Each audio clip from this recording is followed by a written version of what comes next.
Well,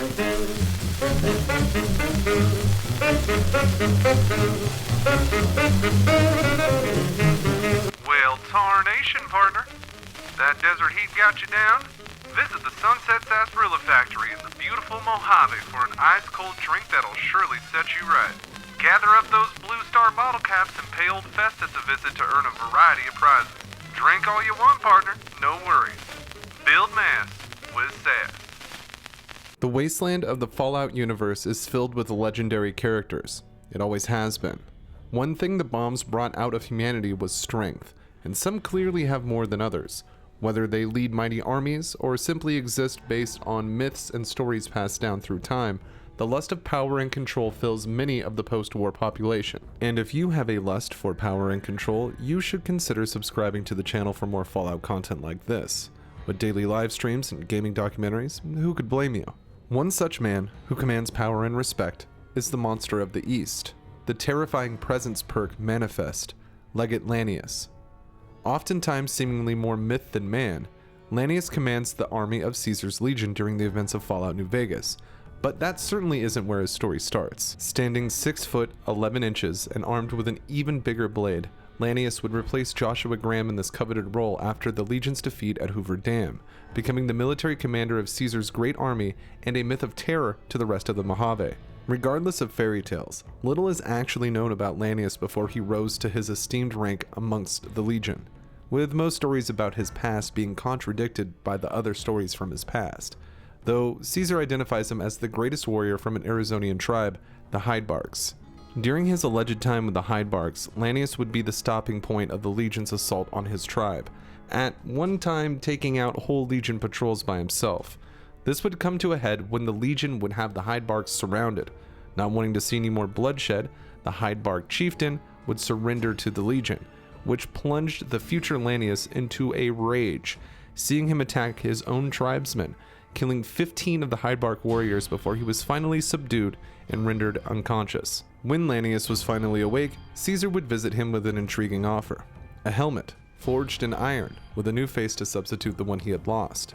The only condition was that Lanius would now fight for the Legion and lead Caesar's army to triumph. Lanius would accept this deal, if Caesar agreed to let him slaughter the rest of his tribesmen.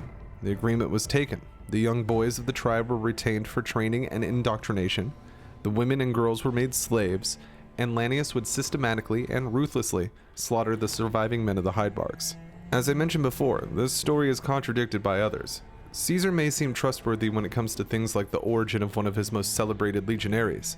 Still, that alone is why we may want to take what he says with a grain of salt, as of course, Caesar would want to cultivate Lanius's myth, and that may be precisely what he is doing with this story, as the Praetorian Guard commander seems to have a different tale altogether about where Lanius came from, stating that Lanius was born into slavery, but because of his raw natural talent, he made rank in the Legion by the age of 12. Adding that to this day, Lanius has never lost a battle.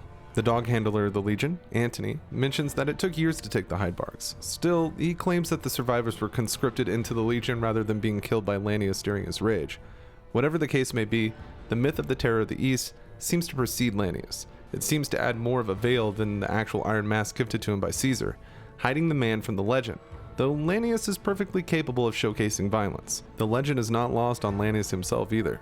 He's very aware that he has a reputation across the wasteland, and he intends to keep it that way. Caesar gave him the mask because his face was apparently scarred beyond recognition. He considers it a high crime for anyone to see him without his mask, going as far as to blind his personal slaves so that they could never look upon his face. It could be that he doesn't want people to see the scars, or that there aren't any scars anyway.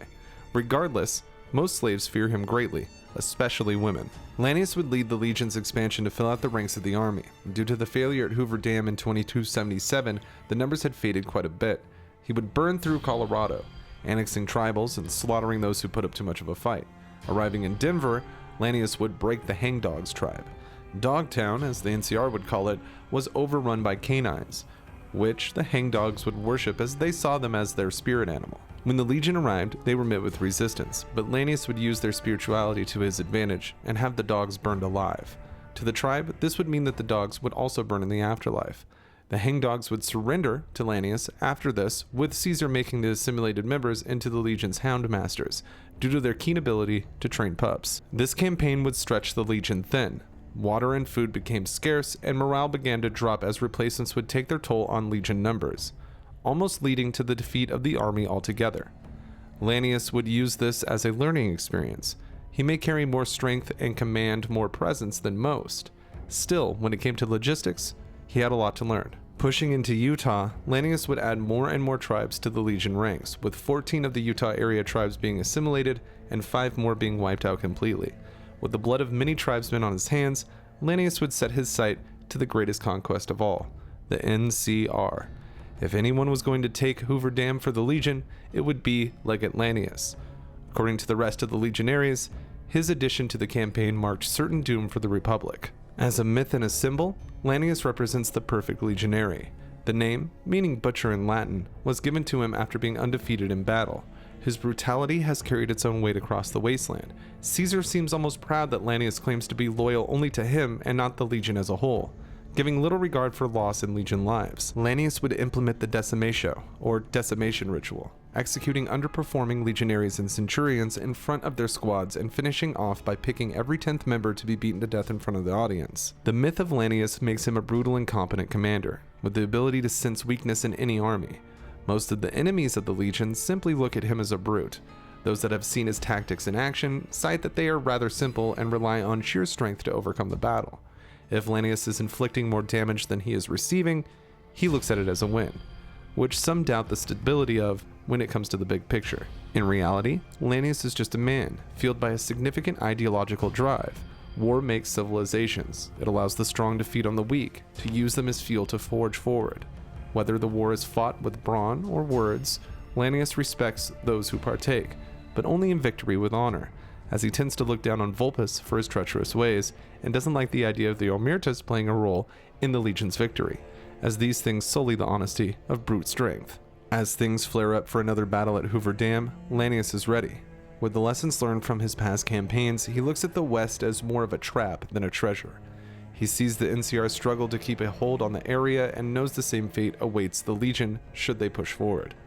For Caesar, Lanius will march to hell and back, regardless of personal feelings. The monster of the East will rise again. It is Caesar's will this gate to the west bear the flag of the Legion. Caesar's will shall be done.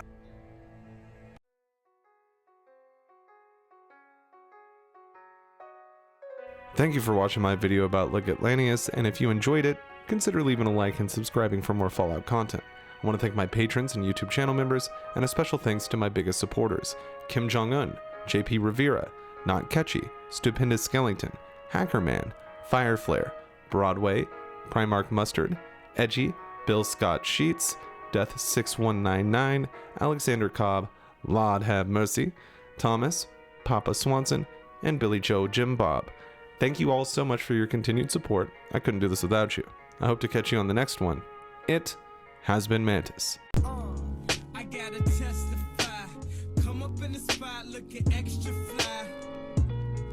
For the day you die, you gon' touch the sky. You gon' touch the sky, baby girl. Testify. Come up in the spot looking extra fly. For the day you die.